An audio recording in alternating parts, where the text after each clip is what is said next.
Une rencontre avait lieu mercredi 26 avril 2023 à la librairie Ombre Blanche, organisée dans le cadre de la 24e édition du Printemps lesbien à Toulouse, avec Catherine Ecarno, agrégée de lettres et auteure de la première thèse sur Monique Wittig. Elle y présentait l'écriture poétique de Monique Wittig à la couleur de Sappho, édition X, à l'invitation des associations Bagdam Espace Lesbien et des amis de Monique Wittig.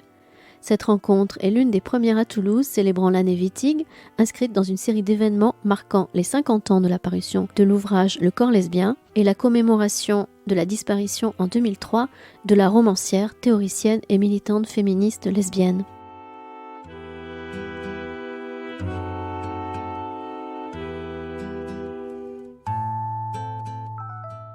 Oui, c'est la sortie du livre de Catherine Ecarno. Et qui dit sortie, dit rencontre, et on est les premières à Toulouse à faire la présentation de la réédition de l'écriture de Monique Wittig, qui fut la thèse de doctorat de Catherine, qui fut éditée il y a 20 ans. Et voilà, grâce au travail émérite et passionné de Eristel Bonis des éditions X, elles ont travaillé comme des folles pour arriver à temps au printemps lesbien. Non, je rigole. Et voilà, bon, c'est un travail précis, minutieux, parce que en fait, en 20 ans, il y a des choses qui ont changé. Elles s'en sont aperçues. Et donc, il fallait remettre des choses, ajouter, préciser et tout ça. Donc moi, ce que j'ai envie de dire aussi, c'est que le printemps lesbien, il est presque inattendu. On ne s'attendait pas à en faire un vrai, nouveau. Là, on est dans la deuxième partie, mais on s'était fatigué pendant 3 ans. Mais une fatigue imposée aussi avec le Covid. Mais bon, là, c'est ça. Ça donne qu'on est là. Et aussi grâce à notre partenariat, c'est plus que ça, c'est de l'amitié avec Ombre Blanche. Et je vois pas Hélène parce qu'elle doit être encore en train de ranger rue des Gestes, là-bas. Mais n'empêche que Hélène Cardona, elle est notre amie, quoi. Elle permet que, de justesse, on ait eu cet horaire un peu tard pour nos habitudes, 20 heures. Mais génial, quoi. Ça tombait à pic et voilà. Et on les remercie beaucoup. On est comme chez nous, en fait, ici. Et alors, pour présenter Catherine et échanger, nous avons Cathy Barrasque, qui a une grande habitude des présentations d'écrivaines et de femmes, et surtout en amies, et en wittigienne. Et je vous rappelle ce que vous savez, enfin, c'est l'année Wittig, de célébration de l'œuvre de Wittig, du 50e anniversaire de la parution du corps lesbien, et malheureusement aussi, c'est l'anniversaire la 20e année de sa mort. Elle nous manque, mais on est là, et la pensée, l'étude et la recherche continuent. Et je pense qu'on va passer un moment super. Nous avons avec nous Suzette Robichon, qui est vraiment je ne sais pas comment dire, qu'est-ce qu'on pourrait dire, Oh oui, mais alors, la cheville ouvrière, on dit toujours ça. Vraiment, tu vois, ça fait vraiment de l'association Les Amis de Monique Wittig, elles font merveille. Enfin, à Paris, il faut aller sur le site. Il faut aller, donc, de toute façon, sur le site des études Wittig, où Suzette est d'autant plus participante qu'elle a été invitée au colloque de Berkeley, le premier des 2 colloques qui se tiennent cette année pour les études sur Wittig. Et donc, elle en revient, en fait. Et bientôt, elle va aller à Genève, parce que c'est la 2e partie. Et ça, c'est super. Mais donc, elle vous l'expliquera sans doute tout à l'heure, mais tout ce qui se passe à Paris, entre autres, mais aussi dans toute l'Europe, surtout de l'Ouest, mais quand même, il y a beaucoup, beaucoup de manifestations, comme celle, modestement, qu'on a fait ce soir, d'être là, ensemble, pour Wittig, et de citer son œuvre, d'être avec son œuvre, pour l'introduire, avec un petit verre de vin blanc. Bon, alors, qu'est-ce que tu pourrais ajouter, Brigitte ? Rien du tout. Oh ben, elle voulait pas. Oh non, ben allez, écoute. Non, mais bon.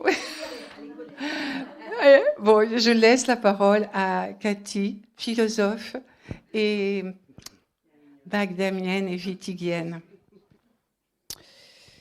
Alors, chère Catherine, ta présence ici, aujourd'hui, est totalement évidente. Totalement évidente. Jacqueline vient évidemment de rappeler que nous étions d'une part dans l'année Wittig, on en reparlera, Suzette en reparlera aussi. Nous sommes le 26, c'est-à-dire le jour, je crois, de la visibilité lesbienne.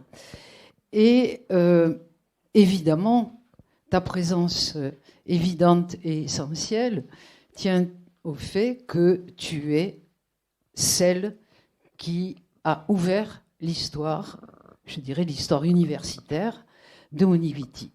Tu as, en 1999, soutenu la première thèse à Paris 7 sur Monique Wittig, cette thèse qui était consacrée à l'écriture poétique de Monique Wittig. Donc tu es cette pionnière qui a fait entrer dans l'espace straight, académique, de l'université, et non sans mal, nous le savons, dans les difficultés d'une lutte pour visibiliser ce qui menace l'ordre genré et pour donner voix aux silencieux. Donc tu as fait entrer le cheval de Troie d'une guerrière dans cet espace-là.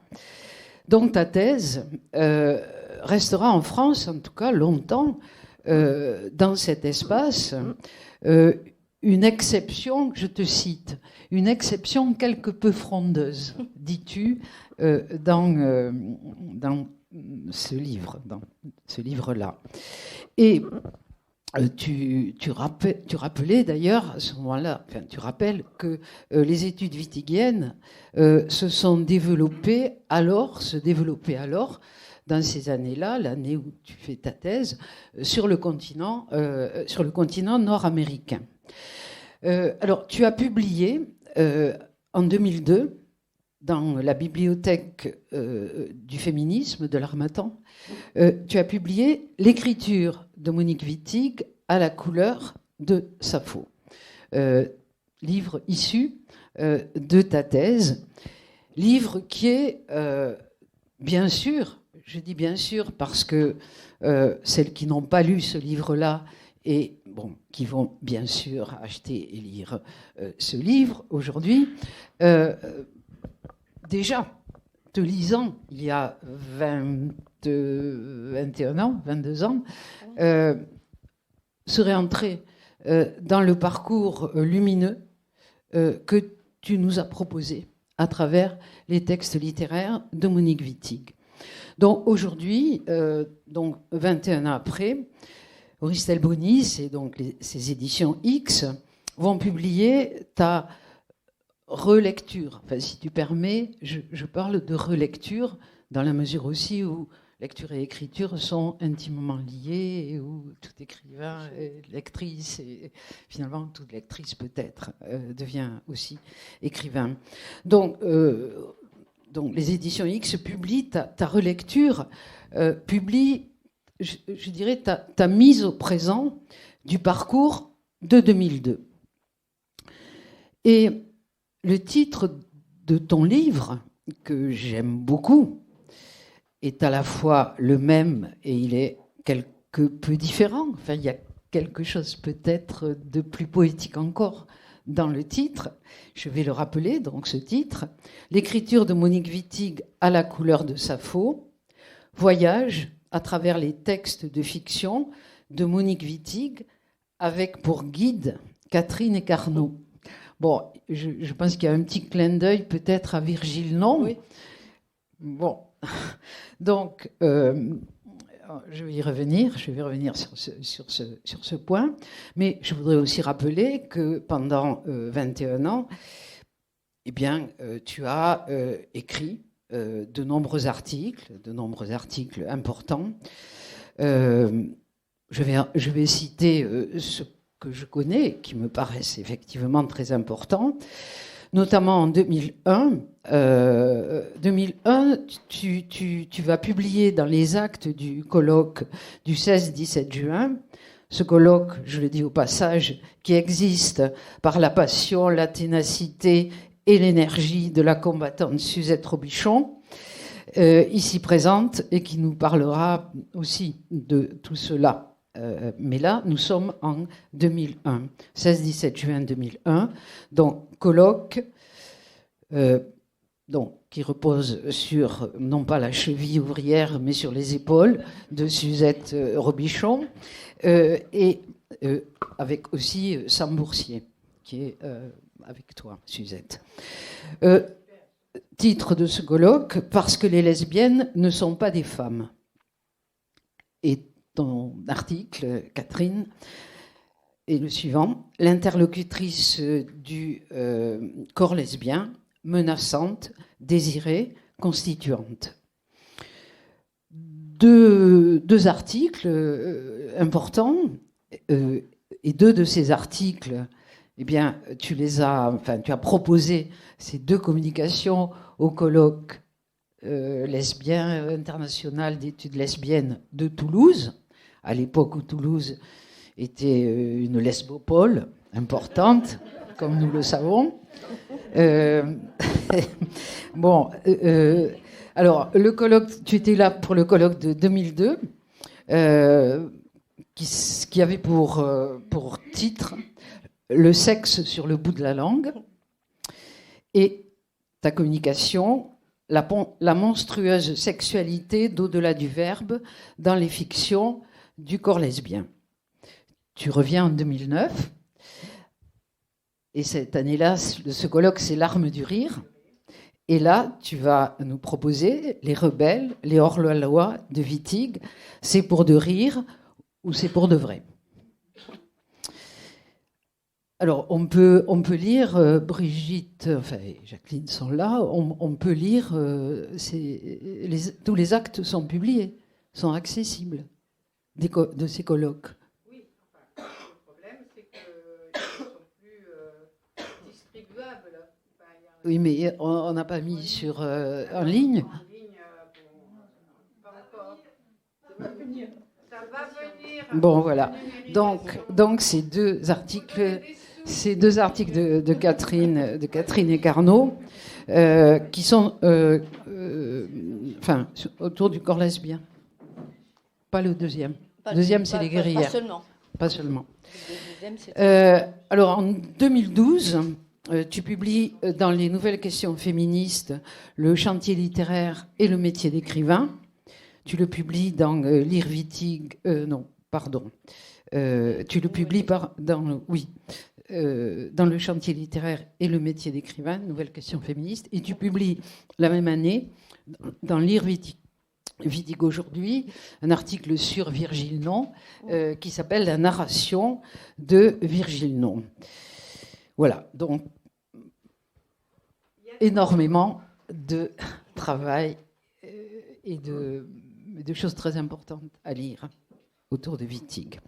Alors aujourd'hui, nous avons le grand plaisir, évidemment, de te retrouver, et je dirais avec toi, Catherine, notre guide, de voyager avec Wittig. Alors, pour commencer, je me suis trompée de lettre. Pour commencer, je vais faire une remarque. Tu inscris ton ouvrage actuel, bien entendu, dès les premières pages, dans le présent. Et tu l'inscris aussi dans un écart qui est cet écart entre, je te cite, le succès d'estime accompagnant l'Opoponax dans les années 60 et sa popularité incontestable aujourd'hui en Europe comme aux États-Unis. Et tu notes, alors il me semble que c'est important dans ton propre parcours, tu montres que l'intérêt pour le travail de Wittig s'est déplacé des textes littéraires vers les articles théoriques. Et d'une certaine façon, dis-tu, c'est ce qui fonde aussi la nécessité de ton nouvel ouvrage. D'où une première question. Initialement, ton parcours witigien est un parcours des fictions littéraires, de ce que tu appelles la poétique witigienne. Et comment penses-tu, mais tu en parles, c'est pour ça que j'ai envie que tu nous en parles, comment penses-tu l'articulation de ce que j'appellerais du littéraire, du poétique ou du fabulaire witigien avec le théorique et le politique? Et quelle est ta lecture alors aujourd'hui de ce que tu nommes le poétique?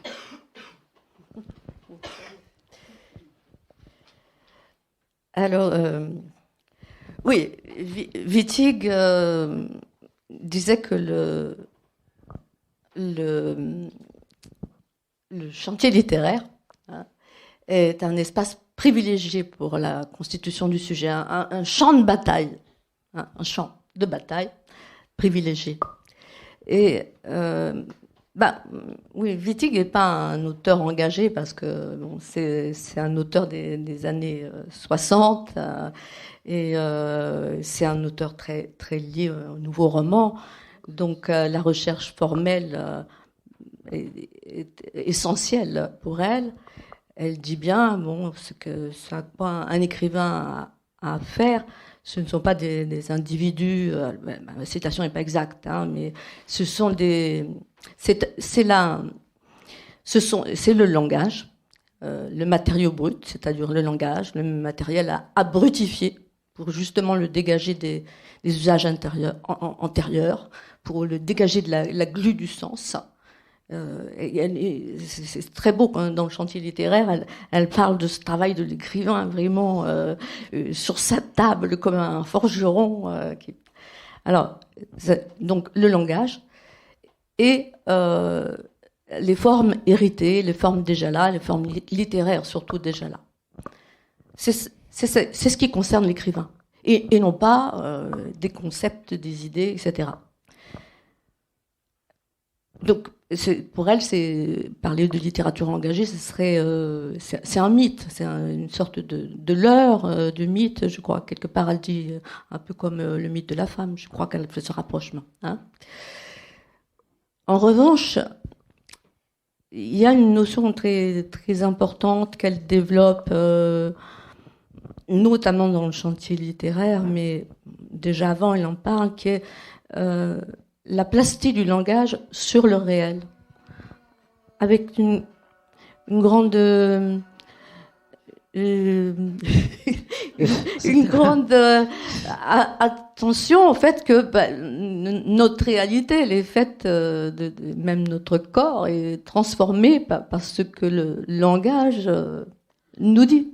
Et donc l'écrivain, quand il opère comme elle le fait un changement d'optique, quand il fait voir autrement. Je ne sais pas, par exemple, dans Virgile Nant, au début, Manastabal, le guide, donc encore le guide, voilà. Et Manastabal, le guide, dit à la narratrice Wittig, bon, il te faudra, nous allons dans un monde qui est l'enfer, mais il te faudra des trésors d'imagination, parce que pour faire voir que ce monde est autrement que ce qu'on voit. Donc c'est ce qu'on voit partout, mais il te faudra des trésors d'imagination pour montrer les souffrances qui s'y vivent. Autrement dit, ton travail d'écrivain, en l'occurrence, hein, c'est de bien faire percevoir l'hétérosocialité, le régime hétérosexuel, comme un enfer pour les âmes damnées, dont on comprend que c'est les femmes. Donc voilà, c'est de cette façon-là, par le travail de la forme, le fait de transformer cette plastie, le langage ayant une influence sur notre réalité, sur ce que nous percevons, l'œuvre littéraire peut avoir des retombées politiques. Bon, c'est dans un second temps. Hein. Oui, alors, simplement, ce que tu évoquais, cette question de la plastie du langage, de la brutification, est-ce que tu penses qu'elle est quand même totalement nourrie de Nathalie Sarraute? Ah, oui alors, tu parlais du chantier littéraire. Oui. Dans le chantier littéraire, Sarraute est là tout le temps. Oui.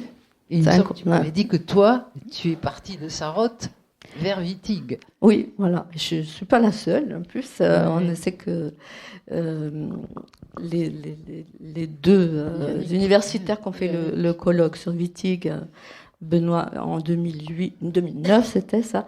Donc Benoît Auclair et Yannick Chevalier ont fait leur thèse de doctorat sur Sarraute et découvert Wittig. Et moi, quelques années auparavant, enfin pas mal auparavant, j'avais fait mon mémoire de maîtrise sur Sarraute et c'est une des choses qui m'a fait découvrir Wittig. Parce que Wittig parle de Sarraute d'une façon... alors elles étaient amies par ailleurs et elles nourrissaient une très très grande admiration, Wittig, pour l'œuvre de Sarraute. Dans le chantier littéraire, c'est vrai qu'elle est partout. Elle est partout. Ce que Wittig dit de Sarraute, c'est effectivement que Sarraute, elle travaille à redonner de la matérialité à la langue et aussi elle arrive elle parle de l'interlocution sans cesse. Alors, c'est quand même c'est curieux parce que l'œuvre de Wittig et celle de Sarraute, leur écriture, hein, quand on entend la musique comme ça, des mots, des phrases, ce n'est pas du tout la même chose. C'est très très différent. Et puis, même leurs univers sont très différents. Mais je crois qu'elles ont en commun ce qui me frappe et que j'adore, moi, chez ces deux auteurs, c'est tellement de vigilance, de gaieté, de balayer tout ce qui est faux, tout ce qu'on accepte trop vite, pour aller vers un dernier petit point qui ça peut-être c'est la vérité. Et Wittig, elle fait ça, je veux dire, par rapport à la subjectivité, elle cherche vraiment le point, un tout petit point là où bon, quand même, c'est vrai. Voilà. Oui, mais je voulais justement te citer ce que tu écris à propos de Virgile Non, puisque on est dans ce registre-là, par rapport, j'ai envie de dire, à ce qu'est le langage. Quand je dis à ce qu'est le langage, c'est-à-dire à ce que fait le langage. Et à partir de quoi le langage est langage. Et tu écris ceci, si au paradis, les mots pleuvent, signifiant encore ouvert à une infinité de sens, en enfer, un unique signifié absorbe toute parole, la différence sexuelle naturalisant la domination masculine. Semblable en cela à l'enfer de Dante, que Solers décrit comme le lieu d'un mutisme répétitif, le monde des âmes asservies est caractérisé par le figement du sens.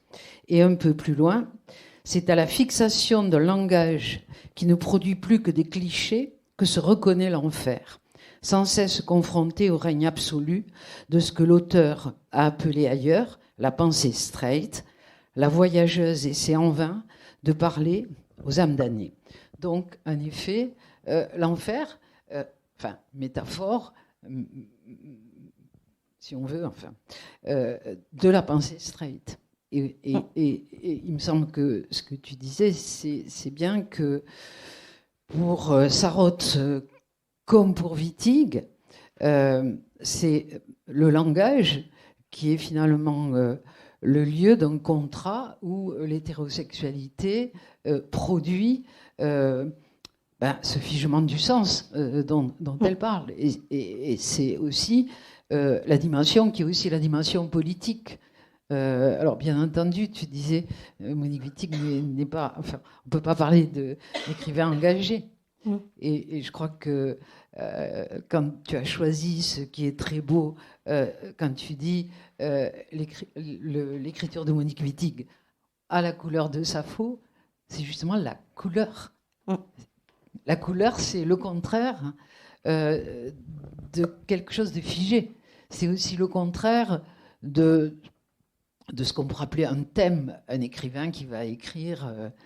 non, c'est la couleur, et tu insistes bien sur le sens de cette couleur, qui est cette couleur de Sappho dans, de l'écriture, dans l'écriture de Monique Wittig. Alors, tu as parlé de la subjectivité, justement. Tu parlais du sujet énonciateur, enfin du sujet écrivant, du sujet narratif. Et il me semble que ton questionnement, déjà en 2002, concernait ce que tu appelles la constitution d'une subjectivité. Comment se constitue une subjectivité à partir, je dirais, d'un point de vue excentré. Alors, je peux te citer pour que ce soit peut-être plus clair pour tout le monde. Je cite ce que tu dis.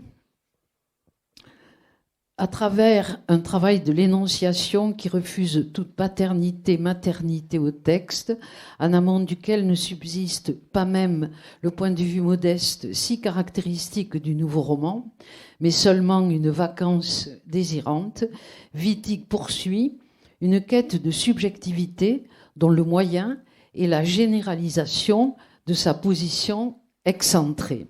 Et tu dis un petit peu plus loin.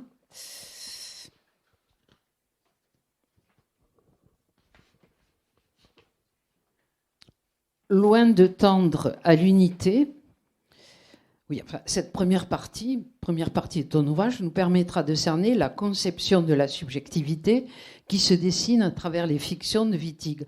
Loin de tendre à l'unité, l'énonciation clivée, sorte de pré-subjectivité, se démultiplie de texte en texte, toujours davantage, au point d'éclater en jeu clivé, dans le corps lesbien, un jeu dont la brisure ne signe pas un échec, mais une forme de victoire, un excès. Alors, comment donc pour toi, dans finalement de l'Opoponax, je dirais, même si on fait le parcours, avec toi, notre guide, comment cette subjectivité surgit, émerge? Comment émerge-t-elle? Évidemment, il y a la question des pronoms, je pense, dont tu vas nous parler. Voilà, elle émerge incomplètement. Enfin, Wittig parlait aussi, je pense que c'est ce qui se passe plutôt, c'est la pratique subjective. La pratique cognitive du sujet. Comme tout à l'heure, on lisait, il nous faut nous faire aussi abstraite.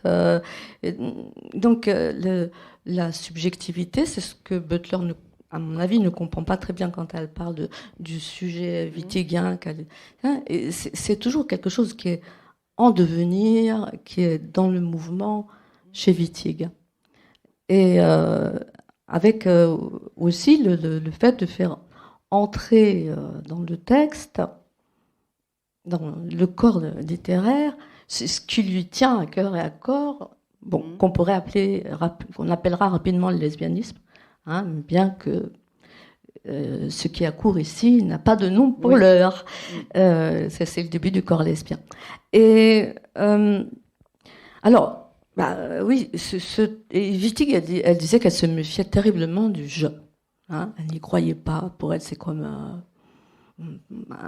quelque chose de faux. Je parlais tout à l'heure de sa façon de guetter la moindre illusion et d'être vraiment dans l'authentique. Le jeu, un peu... ça se voit dans le Poponax, donc c'est une autobiographie. En quelque sorte, c'est quand même une autobiographie d'enfance, hein, puisque Catherine Legrand commence à écrire parce qu'elle est amoureuse d'une camarade, donc elle a au moins en commun avec Wittig d'être écrivain et d'être lesbienne, ça fait déjà pas mal. Mais c'est une autobiographie à la troisième personne, avec quelqu'un qui s'appelle Catherine Legrand, et surtout avec un « on ». Alors, ce « on » qui est récurrent, c'est le pronom qui ne disparaît pas d'ailleurs des autres œuvres de Wittig. Alors, donc on a « on » dans le Poponax, qui est, bon, évidemment, c'est un pronom neutre déjà. Hein, c'est un pronom sujet neutre, c'est le seul qu'on ait, qui soit ni masculin ni féminin. Il dit aussi quelque chose de cette conception de la subjectivité comme de l'individuation n'est jamais achevée. Voilà. Hein, c'est ça aussi on, parce que on c'est pas seulement Catherine Legrand, hein, ça passe des uns aux autres. Voilà. Et donc à la fin de Poponax, enfin un petit peu avant en réalité, mais en tout cas, c'est pas le premier jeu, hein, qu'on a parfois tendance à vouloir croire, mais ça se termine par tant je l'ai. Là, on a un jeu, tant je l'aimais, qu'en elle encore je vis. Donc c'est un jeu, et un jeu qui dit je t'aime, hein, et qui dit je l'aime, et je l'aimais, mais c'est une citation, hein, ça vient de la de Sèvres. Ça dit beaucoup aussi de la subjectivité chez Wittig, parce que ces textes sont truffés de citations, de choses qui ont été dites par les autres, et aussi de discours rapportés. Hein. Oui. Déjà dans le Poponax, on dit ceci, cela, et puis alors là, on va arriver avec les Guerrières. C'est elles disent que, c'est ce qu'on entend le plus souvent. Et là, on a, avec les Guerrières, un elles au pluriel, un collectif féminin, hein, un pluriel féminin et anonyme, dont elle dit qu'il lui vient de Sarraute. Hein. Voilà, on revient à Sarraute. Et bon, là, oui, là, on n'a toujours pas de première personne, hein, et en plus, on a ce rapport de discours. Et finalement, quand elle commence quand le premier livre dans lequel la première personne apparaît, c'est le corps lesbien, et toutes les formes de la première personne sont scindées. Et alors, elle a dit, bon, elle a dit plusieurs choses là-dessus. Tout à l'heure, oui, il y a un écart. Oui, voilà. Elle dit en 73, hein, elle dit que c'est le signe d'entrer par effraction en tant que femme dans le langage. Elle se réfère à ce qu'elle dit être une difficulté pour les femmes d'entrer dans le langage et de dire je, parce que quand on est une femme, dans toutes les langues à peu près, enfin en tout cas dans beaucoup de langues qu'on connaît, on dit je, mais en même temps on doit signaler qu'on est de sexe féminin. Et elle dit, Wittig, à ce moment-là, ce n'est pas possible de pouvoir revaloriser. On devrait avoir la possibilité, quand on parle, d'être comme abstraite, voilà, et de ne pas réentrer comme un être social défini, particulier dans la langue.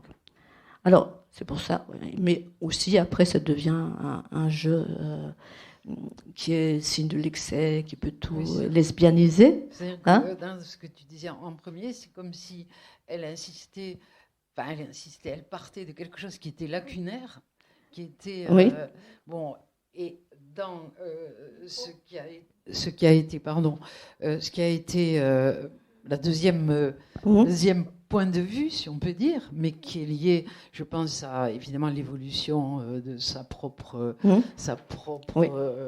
rapport même, justement, à la subjectivité et au pronom. Elle est un petit peu dans une sorte de renversement. C'est l'excès, c'est-à-dire que la barre qui clive, elle est en quelque sorte signe d'excès. Et donc tu dressais ce tableau, puisque dans le chantier littéraire, justement, mais elle le dit ailleurs, bien entendu, elle le dit dans les articles de la pensée straight, elle dit que finalement, que les pronoms, ce sont les pronoms qui sont la matière même de son œuvre. Et donc, si on prend, comme tu l'as fait, les différents textes, quoi, l'Opoponax, les guerrières, bon, le corps lesbien, et ensuite Virgile Non. Bon, et puis on pourrait prendre aussi, en passant d'autres textes. Chaque fois, c'est vrai que la pronomination est quand même au cœur de cette écriture, enfin de la façon dont l'écriture s'invente, dont l'écriture s'invente. C'est important, en tout cas. Oui. Après, il y a aussi le brouillon pour un dictionnaire des amantes. Oui. Donc, là, on est dans le genre du dictionnaire, où le voyage sans fin, et il n'y a pas d'instance narrative, donc la question ne se pose pas de la même manière. Mais on retrouve toujours quand même cette idée dans la conception de la subjectivité de Wittig, c'est l'importance de l'autre. Voilà. Ça, tu parlais de l'interlocution. Voilà. Parce que je pense, dans le corps lesbien, en fait, le corps lesbien, ça commence par, dans cette gêne, dorée, adorée, fais tes adieux, ma très belle, etc. Ça commence à la deuxième personne. Hein, et elle a dit ailleurs, Wittig, que en fait le corps lesbien est une rêverie à partir de l'analyse que fait le linguiste benveniste des pronoms je et tu. Hein, mais parce qu'on voit que le tu est essentiel. Bon, et qu'est-ce qui fait le sujet? Enfin, qu'est-ce qui fait? Plus que le sujet, la pratique cognitive du sujet, la pratique subjective, c'est l'écriture, et cette écriture qui, dans le corps lesbien, met tellement en évidence l'interlocution, le dialogue, le tu, etc. Et puis c'est le désir aussi. C'est le désir, c'est la relation sexuelle, c'est le désir et le plaisir. Ouais. Et en même temps, il me semble que tu as beaucoup travaillé le corps lesbien. Oui. Et il me semble que précisément le corps lesbien, c'est ce texte-là qui montre, ou qui rend si évidente la relation qui est la relation de cette interlocution et finalement du désir amoureux, quoi. Parce que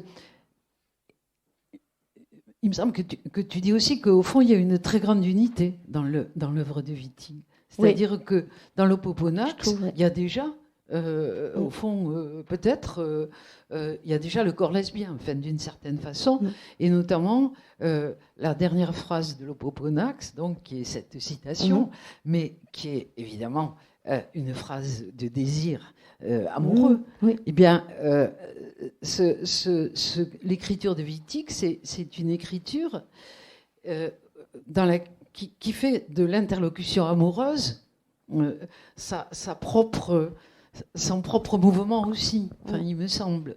Et c'est en ce sens peut-être que la poétique et d'une certaine façon le théorique sont intimement, enfin il me semble intimement liés, puisque quand elle parle du corps lesbien, tu le rappelais, elle dit finalement c'est chez Benveniste, c'est le linguiste. Bon, même si heureusement après elle tape bien sur les linguistes qui finalement parlent de ce qu'ils ne pratiquent pas véritablement, quoi. Ah oui, ça dans le chantier littéraire. Dans le chantier littéraire. Mais Benveniste, elle le sauve quand même, lui. Hein. Oui. Elle le critique pas beaucoup. Oui, elle le sauve. C'est celui qu'elle sauve. Justement parce que pour elle, l'interlocution, c'est voilà, et lui, il a travaillé surtout là-dessus. Quoi. Oui, et tu parlais donc des citations et tu es dans le parcours donc quand de l'Opoponax à Virgile Non. Wittig va je dirais, utiliser, enfin, j'utilise ce terme, utiliser des genres littéraires. C'est-à-dire que chaque livre, finalement, est une appropriation d'un des genres. Oui, tout à l'heure, j'ai parlé de l'autobiographie qu'elle transforme. Les guerrières, c'est lié à l'épopée. Dans Virgile Non, alors c'est aussi des textes, comme Le Voyage sans fin qui se fait à partir du Quichotte, une réécriture de Don Quichotte, Virgile Non avec des allusions à la Divine Comédie. Hein. Pourquoi c'est Virgile Non ? Parce que Wittig tient absolument à mettre le nom d'un poète. Hein. Pour elle, c'est très très important. Donc elle met le titre, Virgile.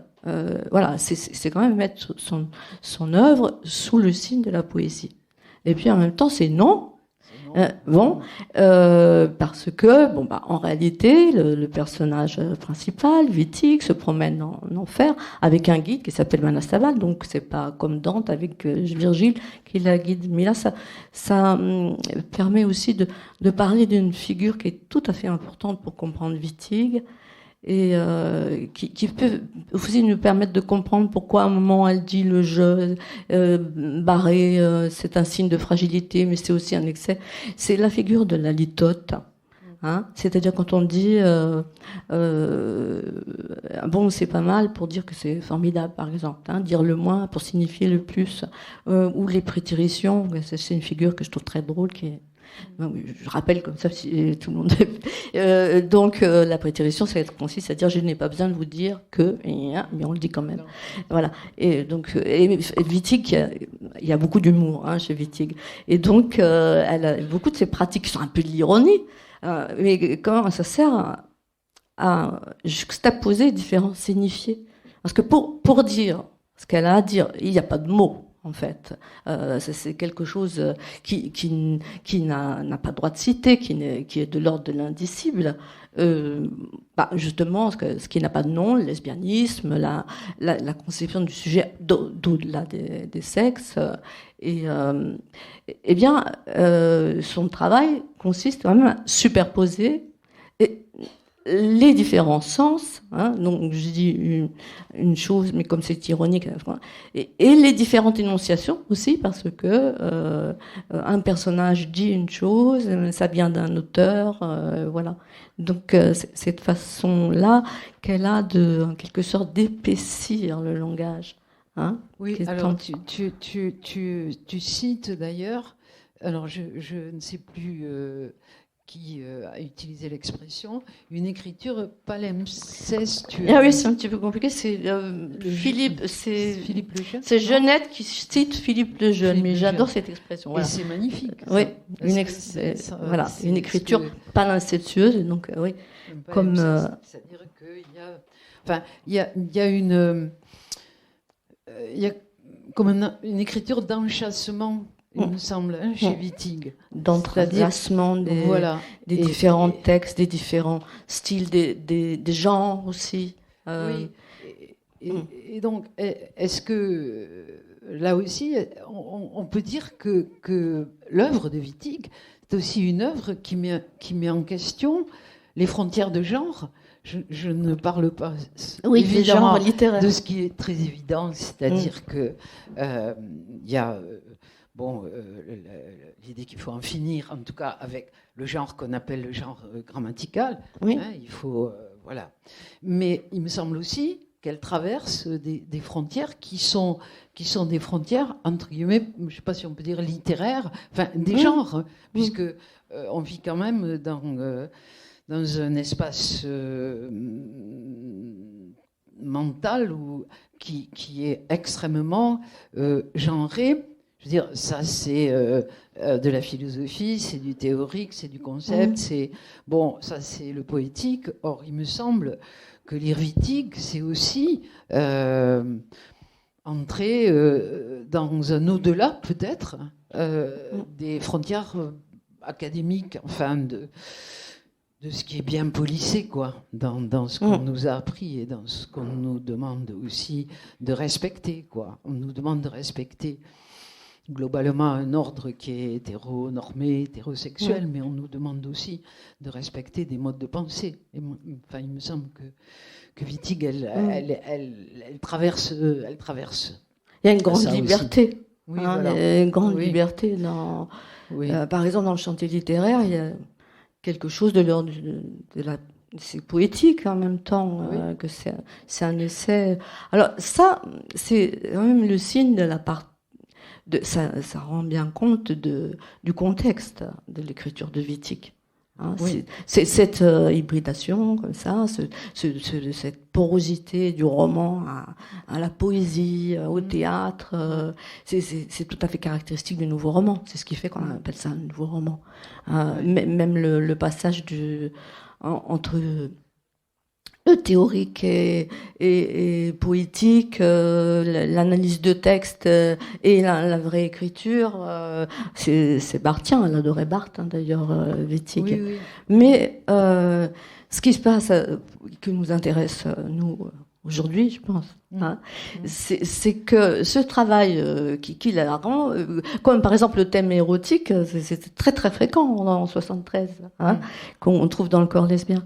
Mais sauf que Wittig, ce travail de passage d'un genre à l'autre ou d'expression du plaisir, même dans une littérature,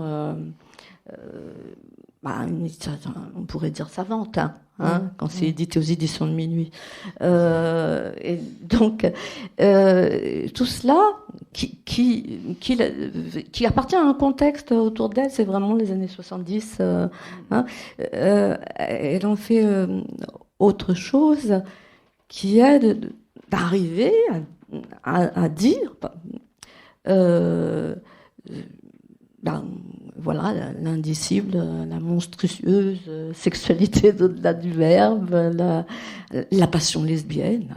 Bon, c'est ce qu'elle dit. À propos du corps lesbien, par exemple, elle dit, j'avais devant moi une double... J'avais la page blanche, comme tous les écrivains, et puis c'était la première fois, je devais écrire la passion lesbienne.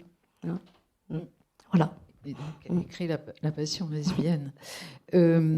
Alors, peut-être, on donnera là... Oui, on va peut-être terminer. J'avais peut-être juste une dernière petite question. C'est le choix que tu justifies, bien entendu, dès la première page de ton livre, d'écrire écrivaine, avec un point médian, pour Wittig. Et on sait que Wittig a refusé, évidemment, d'être nommée écrivaine, qu'elle a choisi d'être écrivain. Et que, bien entendu, il y a une argumentation qui est une argumentation qu'elle développe elle-même. Et toi, tu prends voilà, la décision, qui est une décision d'écrivaine, d'écrire en mettant voilà, le point médian. Oui, voilà, écrivaine ou auteur. Bon, on pourrait dire autrice. Hein. Oui. Et c'est un petit peu ce que Christelle me proposait, bien sûr. Oui. Et ça m'ennuyait tout de même dire autrice pour Wittig. Oui. Hein. Donc, voilà. Pouvais... Là, on entend encore. Oui, voilà. Oui. Donc, j'ai décidé ça, comme quand on fait des écrits, qu'on propose des écritures maintenant non binaires, au lieu d'un E ou de rien, on va mettre un astérix. Bon, moi j'ai décidé de mettre point E, voilà, à chaque fois point E, comme pour dire, d'accord. Bon, c'est vrai qu'aujourd'hui, en 2023, je ne me voyais pas non plus écrire comme il y a 20 ans, l'auteur au masculin, toujours au masculin. Je sais pas, aujourd'hui, ça me passe Puis pas, quoi. Tu dis, je crois que c'est important, en tout cas, c'est ta décision, quand tu dis, bon, j'adopterai cette graphie qui tient compte du fait que Wittig se nommait elle-même auteur, mais qui ne se contente pas du masculin. Elle me semble propre à exhiber et questionner dans un même mouvement la marque du genre. Donc, il me semble que ta décision, elle est là, quoi. C'est que cette décision-là, elle est aussi une décision qui questionne ce qui est en jeu de toute façon, à savoir la liquidation, qui est la liquidation de la marque de la différence sexuelle. Bon, je ne sais pas si vous... Suzette, ce qui serait important, c'est que tu viennes, là, et que tu nous parles du présent vivant, wittiguien, voilà. Bah, excusez-moi, c'est pas tout à fait le même... je viens pas du même background, on va dire. Voilà. Non, mais pour expliquer pourquoi on a fait l'association et d'où vient cette passion pour faire connaître Wittig, je dirais qu'elle a commencé en 64. J'étais à Toulouse d'ailleurs, et je crois que j'ai acheté l'Opoponax rue des Lois, et j'ai toujours suivi l'œuvre de Wittig, qui m'a parlé sans me poser des questions de linguiste ni de quoi que ce soit. L'Opoponax, c'est parce que le on correspondait, outre l'enfance, à ce on indéfini de quand on est fin d'adolescence, qu'on n'a rien pour dire, qu'on sait qu'on est lesbienne, mais qu'on n'a rien pour, on n'a pas le pronom, on n'a pas tout ce qu'il faut pour, voilà, on se cherche.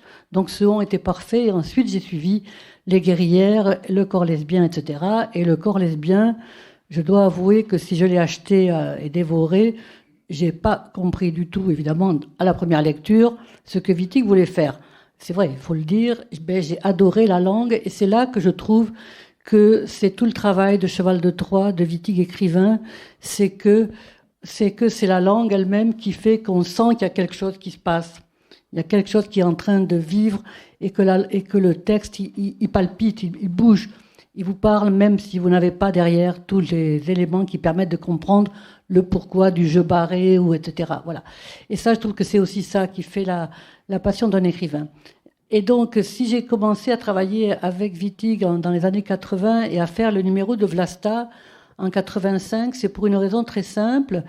C'est qu'il y avait eu 1980 et ce grand texte de Wittig qui se termine par « Les lesbiennes ne sont pas des femmes » et qui analyse l'hétérosexualité comme système politique. Et donc, les lesbiennes échappant au système hétérosexuel ne sont pas des femmes au sens hétérosexuel du terme. Voilà. Et donc, il y avait eu un grand débat, et Wittig n'était plus là, et j'étais vraiment, ce texte m'avait, à moi et à beaucoup d'autres, donné de l'oxygène. Ça y est, on est légitime. Wittig elle-même nous dit les lesbiennes ne sont pas des femmes. C'est un peu ce qu'on... Voilà, à partir de là, on va réfléchir un peu différemment, et on est légitimé par une auteure qui est assez extraordinaire. Et plus personne ne parlait de Wittig, à part pour la critiquer à ce moment-là en France, parce qu'il y a eu des débats violents. Donc on s'est dit, on va faire ce numéro de Vlasta pour remettre Wittig, parce qu'on aime ce qu'elle fait, qu'on veut faire un numéro. Et à ce moment-là, dans le Vlasta, il n'y a pas de française, effectivement, parce que il n'y avait pas encore le travail de Catherine.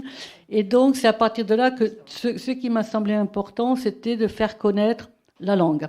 C'est pour cela qu'ensuite, j'ai continué à travailler aussi avec elle pour la publication de... Sa vie n'était pas si facile, hein. Je veux dire, Paris la politique, par exemple, avait été refusée par les éditions de Minuit. La pensée straight a été refusée par les éditions de Minuit. également, qui lui disait « Refaites-moi un livre comme Virgile Non », enfin pas vraiment comme Virgile Non, comme Les Guerrières ou comme l'Opoponax, et on verra, mais qui ont refusé.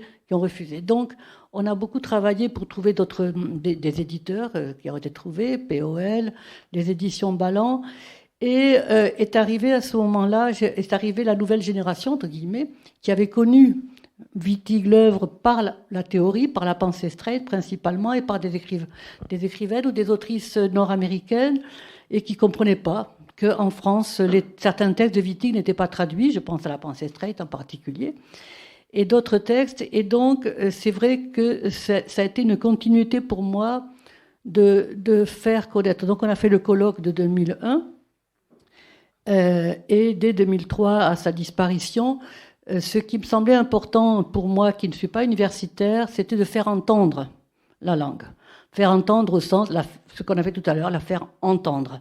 On la lit et on l'entend et on partage les mots ensemble, on partage les émotions qui peuvent se dégager, on partage l'incompréhension parfois qu'on peut avoir à lire telle ou telle phrase, et on échange. Et donc,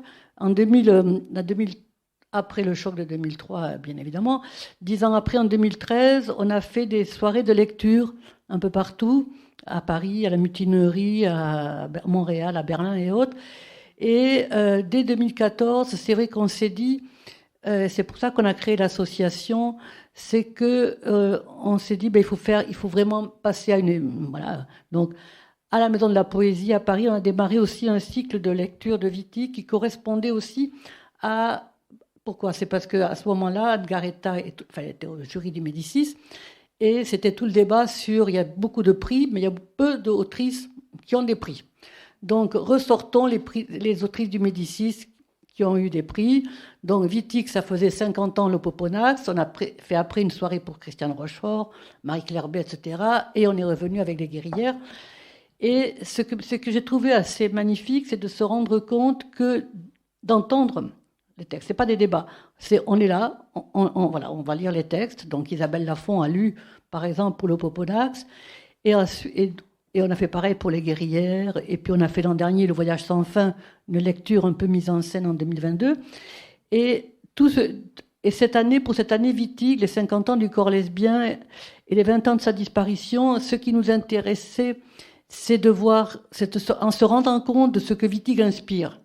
Il y a des chorégraphes inspirés par Wittig. Il y a eu des articles dans Télérama. Pourquoi vous, chorégraphes, êtes-vous inspirés par Wittig ?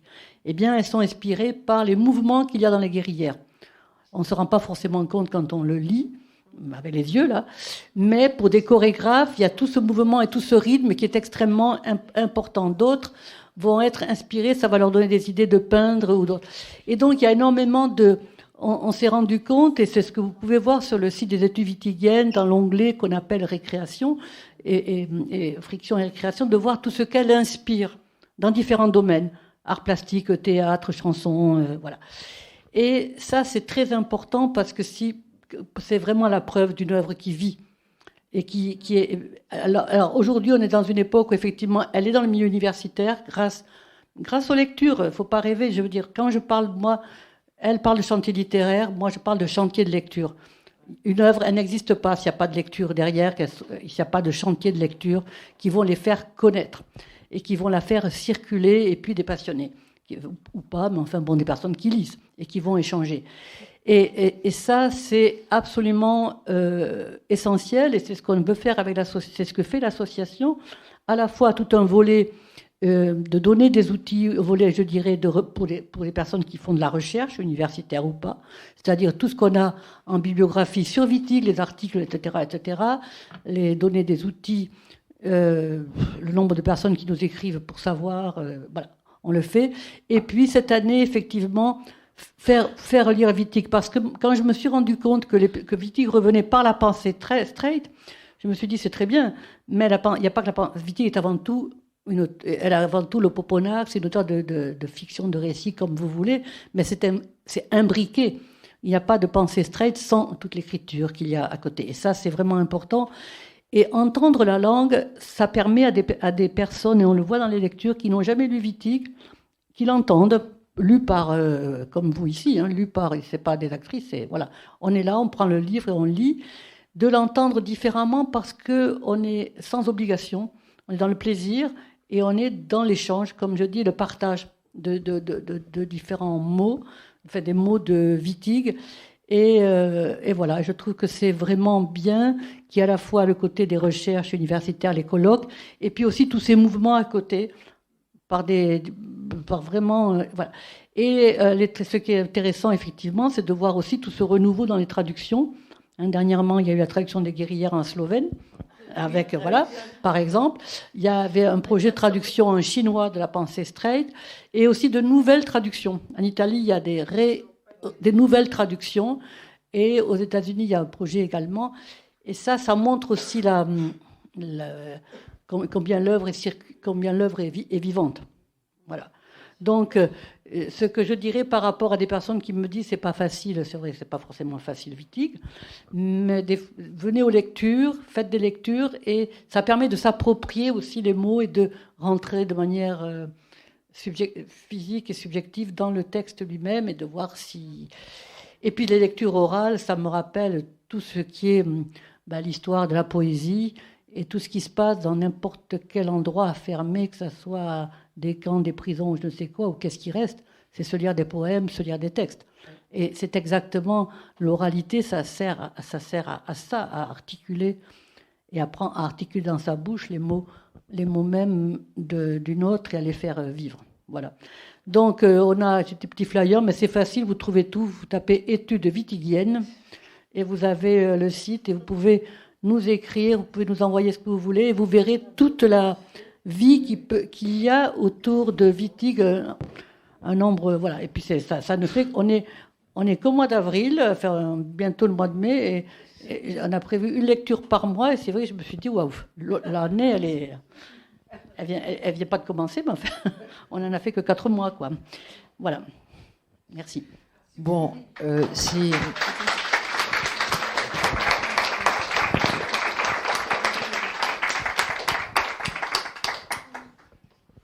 Je ne sais pas si on a le temps d'avoir quelques questions. Je ne sais pas, Lila, Hélène, il nous reste combien de temps? Ah bon, d'accord. Alors, voilà, c'est...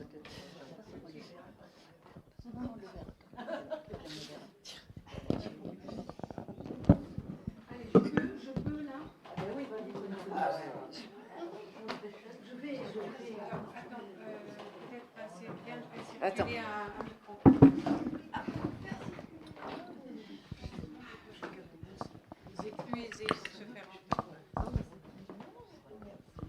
Oui, merci.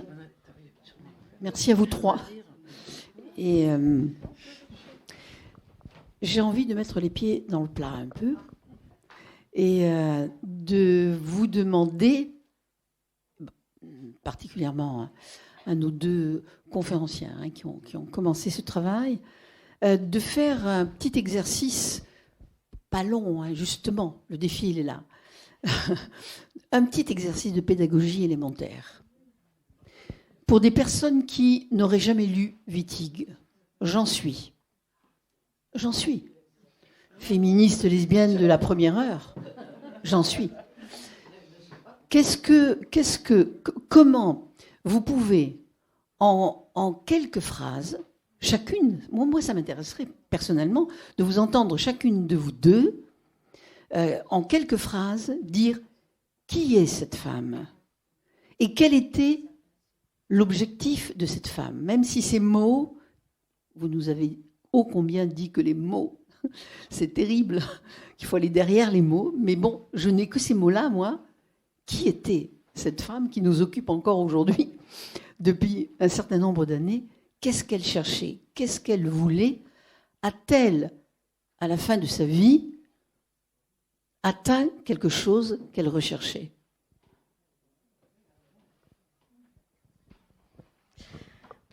Moi, je suis une amoureuse des textes. Et ce qui m'intéresse, ce sont les textes de Wittig.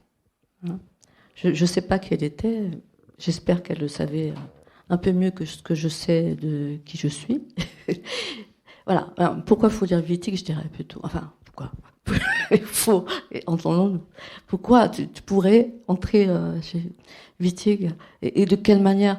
Je crois souvent que c'est mieux de commencer par le Proponax, pas parce que c'est le premier, mais parce que il y a une ambiance, il y a un truc qui vous entraîne comme ça, et là tu peux saisir à travers la beauté de la langue et comment elle arrive à dire quand même d'une autre manière que, enfin, à son époque, en tout cas, la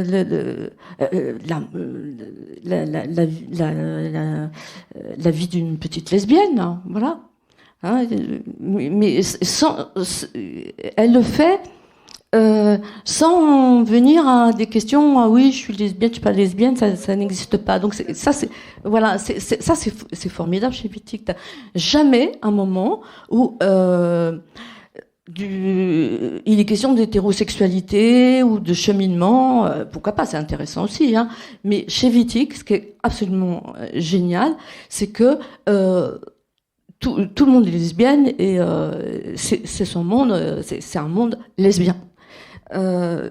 Et donc après, par exemple, oui, comme dit Suzette, le corps lesbien, quand on lui dit, on comprend pas tout, mais on comprend jamais tout, parce que c'est comme une sorte de, c'est quand même plus de l'ordre du recueil de poésie, le corps lesbien, que d'une histoire. C'est pas un récit, c'est pour ça que c'est quand même d'une lecture. Faut pas se leurrer, c'est d'une lecture un peu difficile. Hein. Et là, dans le corps lesbien, mais ce qu'a dit Suzette tout à l'heure, tu prends un passage, puis comme les poésies, tu as envie de le lire, de le relire,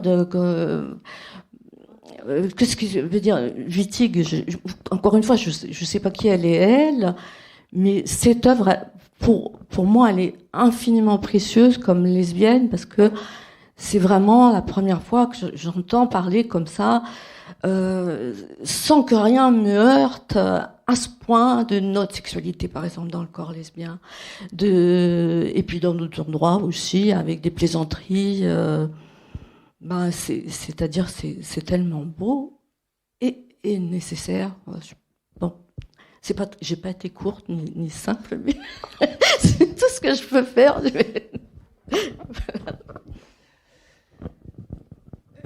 Oui, la réponse, la première réponse pour moi, ce serait le plaisir du texte wittigien.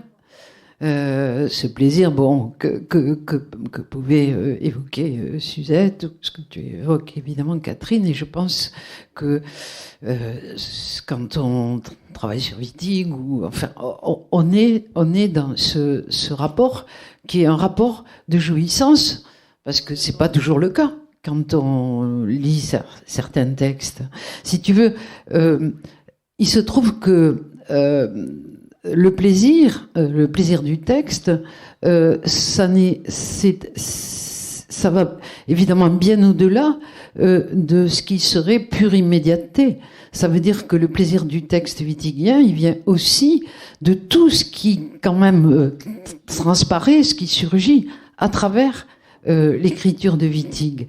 Et les questions qui font surgir le texte, ce sont des questions dans lesquelles, il me semble, on se reconnaît. Et on peut se reconnaître, d'ailleurs, d'une façon qui est une façon peut-être tout à fait floue aussi. Je crois que, pour moi aussi, la notion de poétique du texte, c'est fondamental, quoi. C'est-à-dire que, et pour moi, évidemment, le poétique est le lieu d'une pensée, hein.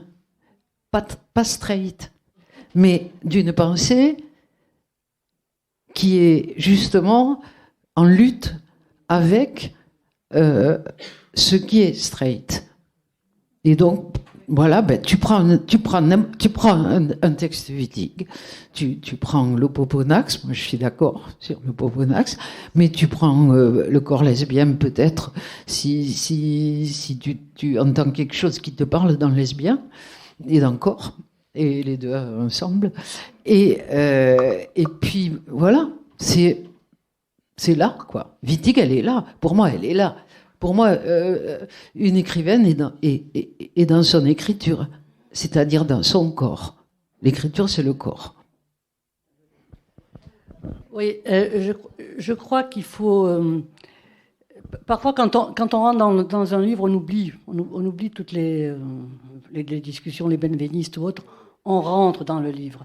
Or, en quoi elle est extrêmement importante, pour moi et pour toute une génération, les premières générations de féministes, je dirais, le Poponax, c'est 64.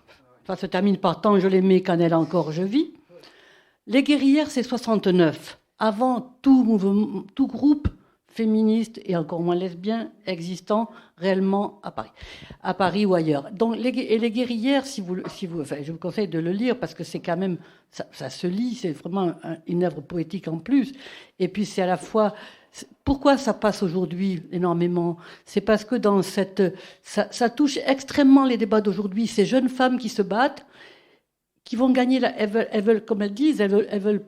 Si je me réapproprie le monde, c'est pour m'en défaire aussitôt. Elles ne veulent pas gagner le monde au sens de devenir des dictateurs matriciels, je ne sais quoi, et qui vont faire alliance avec des jeunes hommes. Alors que les vieux croulants, elle les tue d'ailleurs en passant, etc. Et vraiment, ça touche aujourd'hui le corps lesbien, c'est ce qu'on disait. Le brouillon pour un dictionnaire des amantes, prenez-le et lisez-le, vous verrez que vous n'aurez qu'une envie, c'est de réinventer des définitions comme elle l'a fait. Vraiment, le brouillon pour un dictionnaire des amantes qu'elle a écrit avec Sandy Zweig, ça vraiment, vous ne pouvez pas dire que c'est difficile à lire, vous pouvez le lire, et c'est réinventer le monde, réinventer les termes, réinventer. Il y a eu un temps où, c'était les Amazones, et puis peu à peu, les mers sont venues et ont chassé les Amazones. Là, je vous fais ça très vite. Bon, les arbres apparaissent, etc. C'est une série de définitions sur redéfinir le monde dans lequel on vit. Effectivement, Virgile Non, c'est extraordinaire. Parce que Virgile Non, c'est la traversée. Alors Virgile Non, je le conseille, parce que c'est vraiment l'hétérosexualité, la pensée. Comment je traverse des couches d'hétérosexualité pour aller plus loin. Mais contrairement, il n'y a pas de Mississippi pour moi. Il n'y a pas pour moi lesbienne. Il n'y a pas comme quand j'étais esclave et qu'on se disait si on passe le Mississippi, qu'on va dans l'Amérique du Nord, on va échapper au système esclavagiste du Sud. Pour les lesbiennes, il n'y a pas ce Mississippi-là. Donc le paradis là, il est là, mais on sait qu'on va essayer d'y aller et puis on repart en arrière, etc. Il y a les âmes damnées. C'est une analyse extrêmement. Enfin, c'est une analyse, c'est un poème, mais alors d'une cruauté par rapport au régime hétéropatriarcal qui est extraordinaire. Et pourquoi aujourd'hui ça a un tel succès?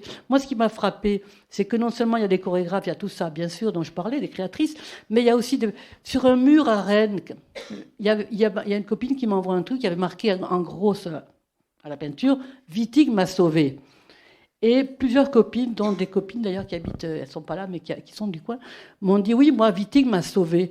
Elle m'a sauvée parce qu'elle m'a donné une analyse, l'hétérosexualité comme système, etc., qui m'a permis de comprendre le monde dans lequel je vis et de comprendre en quoi je suis légitime de lutter contre et en quoi je suis légitime de faire tout ce que je fais. Et ça, c'est fondamental. C'est fondamental pour exister, pour avoir une légitimité et une existence lesbienne. Voilà. Et je crois que c'est là quelle est son importance. Et il y a l'importance de tout son travail sur la langue. Et il y a cette importance-là qui est très liée. On ne peut pas séparer l'un de l'autre parce que dans le débat sur la littérature engagée, c'est aussi que souvent la littérature engagée n'était pas forcément très bonne littérairement. Et là c'est pas engagé, mais c'est en même temps la littérature lesbienne. On peut la voir de différentes manières. Et ce que je trouve qui est vraiment important, c'est cette légitimité et cet espoir et cet oxygène qu'elle donne. Absolument, c'est ça. Ça encore.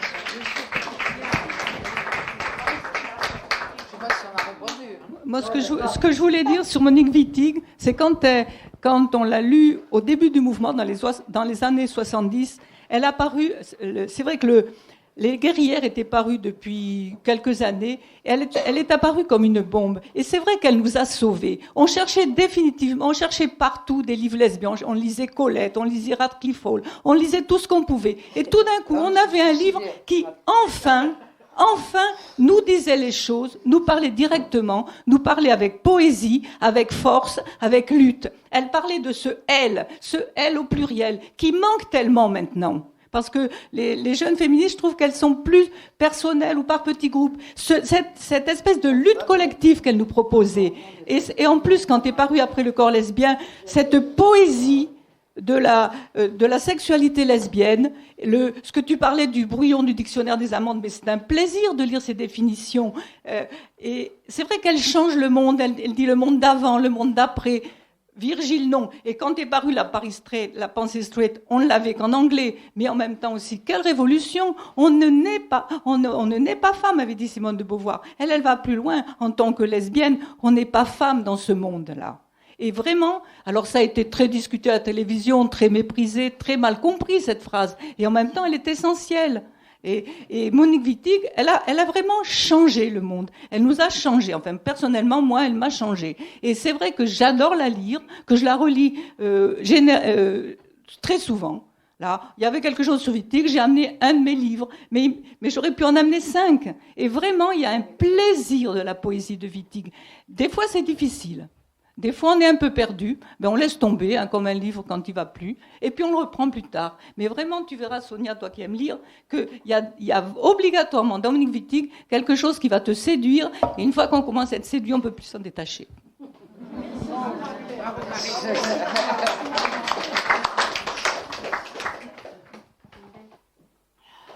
D'abord, ma Wittig, c'est celle des autres. C'est celle de Michel Causse, par exemple, qui m'en parlait pour l'avoir connue. C'est celle aussi des militantes qui l'ont connue. Et déjà, c'est touchant d'avoir des témoignages. Et d'un point de vue littéraire,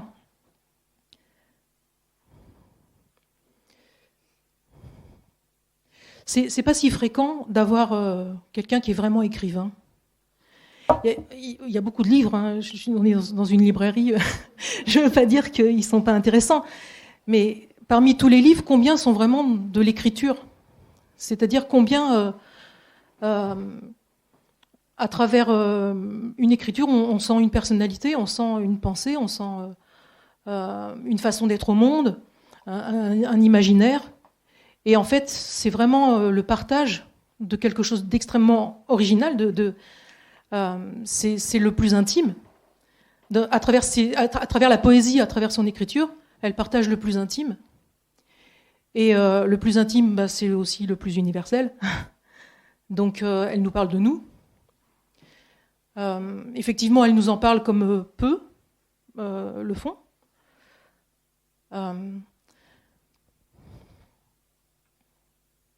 J'adore évidemment le militantisme. Les guerrières, on est toutes... comment on voudrait y être, quoi. On voudrait en être une. On voudrait participer à ça. On voudrait que ça soit encore là, que ça puisse encore être là.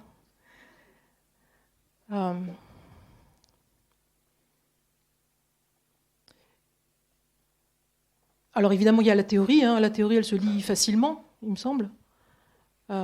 Et effectivement, oui, c'est chouette. C'est vrai que à la première lecture, on ne piche pas tout. Mais le plaisir, la jouissance, c'est de relire. C'est justement d'aller chercher le sens, d'aller dénicher ce qu'on ne voit pas tout de suite. On est dans une culture là où on veut tout immédiatement, alors qu'en fait, c'est à travers l'effort, à travers l'attention, à travers... qu'on va avoir le trésor, c'est une quête.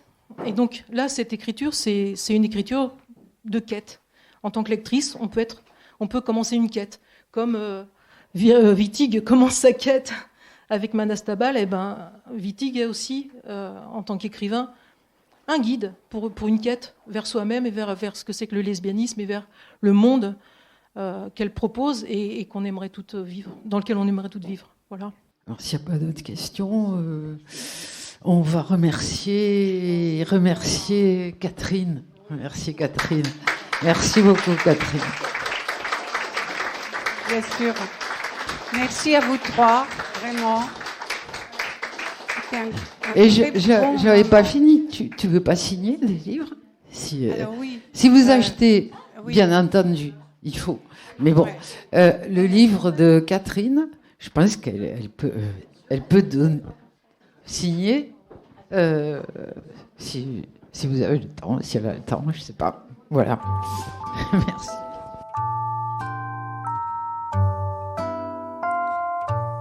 Il s'agissait d'une rencontre avec Catherine Ecarno, auteure de l'ouvrage L'écriture poétique de Monique Wittig, à la couleur de Sappho, édition X, à la librairie Ombre Blanche, mercredi 26 avril 2023, organisée en lien avec le 24e Printemps lesbien, qui se tenait à Toulouse du 7 au 29 avril, à l'invitation de Bagdam Espace Lesbien et de l'association des Amis de Monique Wittig. Réalisation et mise en onde, Radio avec Radio Plus et Radio Terre.